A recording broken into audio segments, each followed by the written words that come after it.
Welcome to this edition of the Lynne Hayes Freeland Show. What a week this has been. Khari Mosely is one of my guests. A little bit later in the show, Nikki Giovanni is going to be here. Yeah, you heard me right. Nikki Giovanni is going to be here along with Janice Burley Wilson. But we got a lot to talk about with Khari.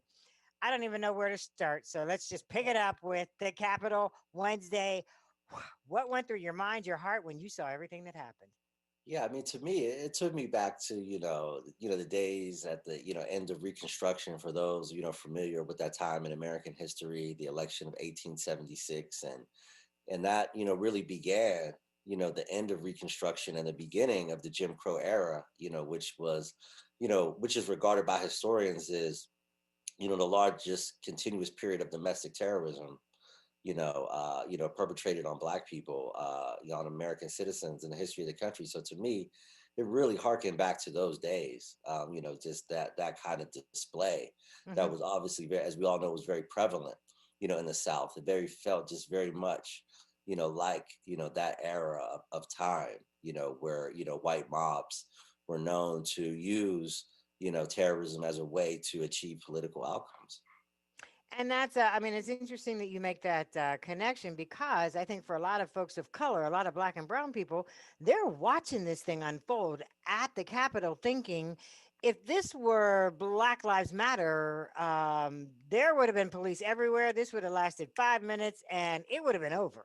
Absolutely. We saw this summer, and I believe, reporters from all over the country that have been covering this, even international reporters, have really, done the side by side comparison hmm of the response to the Black Lives Matter protests over the summer to the response. This is a direct assault, not a protest in the streets in a downtown of a city.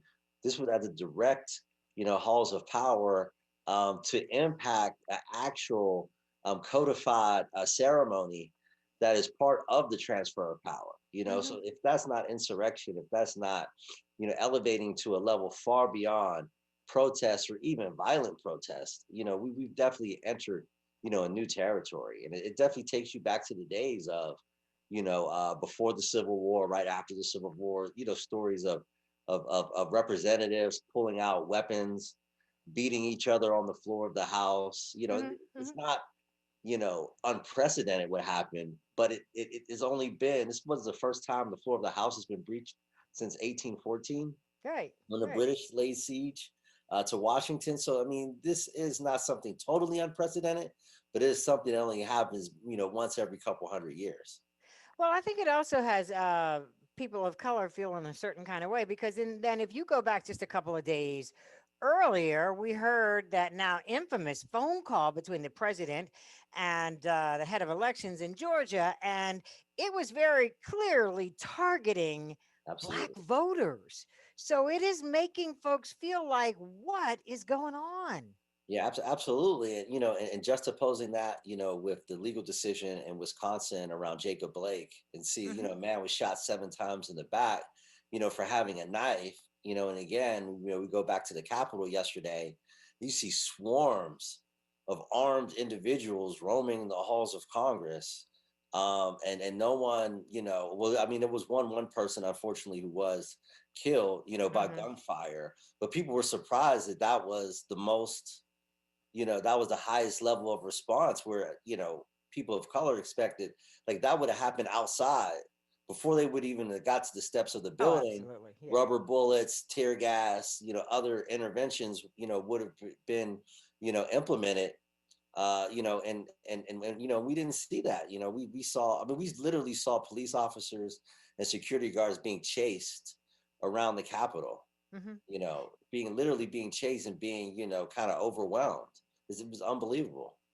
So here we are, 2021. I mean, and we're a week into 2021, but we it does appear that we're going to have a transition of power. Right. We're going to have a new administration, and we have two new senators Absolutely. in Georgia. So there is some reason for hopefulness when Right. it comes to the political circle. Right. I definitely believe that, parts of Biden's agenda, will move forward. I do think it may be a challenging time for the progressive wing, of the Democratic Party, and some of the more ambitious progressive ideas like the Green New Deal, and some of those ideas, may have to go on the back burner.